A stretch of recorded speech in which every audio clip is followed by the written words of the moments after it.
Hola, saludos cordiales, bienvenidos a Matemáticas con Geo. Vamos a ver cómo calcular el momento de una fuerza respecto a un punto. En este ejercicio nos piden hallar el momento de la fuerza de 580 newtons que está aplicada aquí en el punto A respecto a este punto B.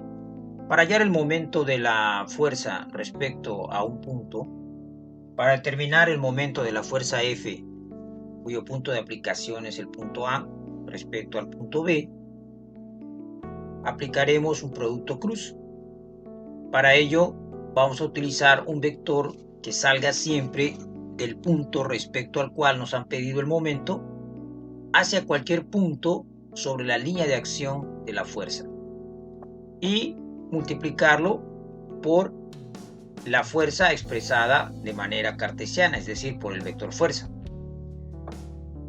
Antes que nada vamos a determinar las coordenadas de los puntos A, dado que ahí es donde está aplicada la fuerza, y también las coordenadas del punto B, porque nos están pidiendo el momento respecto a ese punto. También vamos a utilizar las coordenadas del punto D. Vamos a necesitar buscar un vector unitario que esté sobre la fuerza en la misma dirección y en el mismo sentido. Ese vector unitario lo vamos a llamar lambda. Entonces, determinando las coordenadas del punto A, tenemos, por ejemplo, que para X, positivo aquí, ese punto tiene 0.04 metros. Para Y sería esta distancia, que serían 8 centímetros o 0.08 metros. Y finalmente, para Z son 7 centímetros o 0.07 metros. Para el punto B, es este que está aquí, las coordenadas en X, aquí podemos ver, paralelo a X, 7 centímetros, es decir, 0.07 metros. Para la Y sería esta distancia, que serían 12 centímetros o 0.12 metros. Y finalmente es un punto que está sobre el plano XY, no tiene Z, por eso la Z es 0. Por último, el punto D, que también nos va a servir sus coordenadas, tiene en X este punto una coordenada que sería, si vemos aquí la X de este punto, la podemos ver acá, son 11 centímetros, dado que el punto D termina aquí, que pasado a metros son 0.11 metros. La coordenada Y, pues sería toda esta distancia de acá, 23 centímetros o 0.23 metros, y la coordenada Z sería esta altura, que serían aquí 17 centímetros, como marca acá. Pasado a metros son 0.17 metros. Una vez que tenemos las coordenadas de los puntos importantes, podemos entonces pasar a determinar nuestro vector de posición, que va a salir del punto respecto al cual nos pidieron el momento hacia cualquier punto sobre la línea de acción de la fuerza. Por ejemplo, ese vector pudiera ser este, el que va de B a A, pero así puede ser un vector que vaya de B a este punto sobre la línea de acción. En realidad solo necesitamos un vector que vaya del punto B hacia cualquier punto sobre la línea de acción de la fuerza. Por ejemplo, este vector que está en color verde es un vector que nos puede servir también como el vector posición, dado que sale del punto B y se va a cualquier punto de la línea de acción. El problema es que este vector aquí no conocemos el punto final, las coordenadas de este punto sobre la línea de acción, y ese es el inconveniente que tendría. Pero si nosotros llegáramos a conocer aquí las coordenadas de este punto, este vector nos podría servir también como el vector posición que se coloca aquí para hallar el momento. Otro vector que pudiéramos utilizar pudiera ser este. Este sí nos serviría dado que conocemos las coordenadas de B y las coordenadas del punto final, que es D. Pero voy a utilizar el que está en color rojo, que va del punto B al punto A. El resultado debería ser el mismo si yo utilizo este vector o utilizo el que está en color azul. Bien, este vector lo vamos a llamar entonces nuestro vector RBA. Va a ser este vector y vamos a hallar ese vector.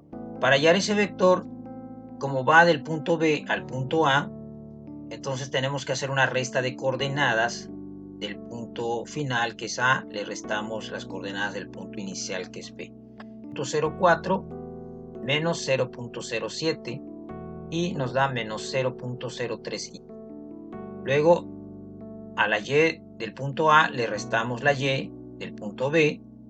0.08 menos 0.12 nos da menos 0.04j.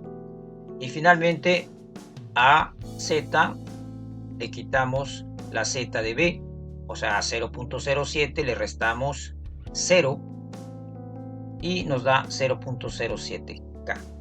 Bien, este es nuestro vector de posición que va a ir aquí. Ahora la fuerza vamos a expresarla, esta fuerza, de manera cartesiana. Para expresar la fuerza como un vector necesitamos multiplicar su magnitud, que ya la tenemos, que es 580 newtons, por un vector unitario que vamos a llamar lambda, que tiene que estar en la misma dirección y en el mismo sentido de la fuerza. Lo voy a poner aquí en color amarillo, que es nuestro vector unitario. Y para hallar ese vector unitario necesitamos trazar un vector posición que vaya del punto A al punto D, y luego dividir ese vector posición entre su magnitud. La magnitud del vector posición AD sería simplemente AD. Y esta división nos va a dar nuestro vector lambda, que será nuestro vector unitario. Aquí está en color blanco nuestro vector posición AD. Y para buscar ese vector, dado que va del punto A al punto D, vamos a restar a las coordenadas de D las coordenadas de A. Es decir, vamos a hacer 0.11 menos 0.04 y eso nos va a dar 0.07. Luego vamos a restar 0.23 menos 0.08 y eso nos da 0.15. Y finalmente 0.17 menos 0.07 nos da 0.1. Y este sería nuestro vector, las componentes de nuestro vector posición AD. La magnitud de este vector, recordemos que se puede buscar sacando la raíz cuadrada de cada una de las componentes al cuadrado, sumando todo eso y sacando raíz, nos da 0.19339 metros. Este viene a ser la magnitud de este vector posición, que realmente esto nos representa la distancia real que hay desde el punto A hasta el punto D. La magnitud de un vector posición es la distancia que hay entre el punto inicial y el punto final de ese vector. Finalmente aquí podemos calcular la fuerza de manera cartesiana aplicando esta fórmula. Tomamos la magnitud, que es 580 newtons, lo multiplicamos por nuestro vector posición AD, que es este, y lo dividimos entre la magnitud de ese vector posición AD, que es esta. Pues al hacer 580 por 0.07 entre 0.19339 nos da 209.93i. 580 por 0.15 entre 0.19 nos da 449.86 y finalmente 580 por 0.1 entre 0.19339 nos da 299.91k. Como es una fuerza, todo está expresado en newtons, metro se va con metro, y ya tenemos nuestro vector fuerza cartesiano y ya tenemos nuestro vector RB de manera cartesiana. Entonces aquí tenemos nuestros dos vectores, el vector RBA y ya nuestro vector fuerza expresado cartesianamente. Y vamos a aplicar la fórmula del momento para realizar este producto cruz. Pues vamos a hallar el determinante por una expansión de cofactores y el resultado de la solución de ese determinante sería menos 43.49i más 23.69j menos 5.1k newton por metro. Bien, este sería nuestro vector momento, y ese vector, recuerden que como viene de un producto cruz, es un vector que está perpendicular al plano donde están estos dos vectores. Finalmente podemos hallar también la magnitud de este vector momento si elevamos cada una de las componentes al cuadrado, sumamos y sacamos raíz cuadrada. el resultado sería 49.78 Nm. Entonces, este es el vector momento respecto al punto B de esta fuerza F, y esta es la magnitud de ese momento. Y no olvidar que este vector, como mencioné antes, está perpendicular al plano donde está el vector RBA y donde está el vector fuerza. Para saber si el vector está entrante a ese plano saliente, pues se aplica simplemente la regla de la mano derecha para esta fórmula en el producto cruz. Bien, y con esto hemos terminado el problema. Nos vemos en un próximo video.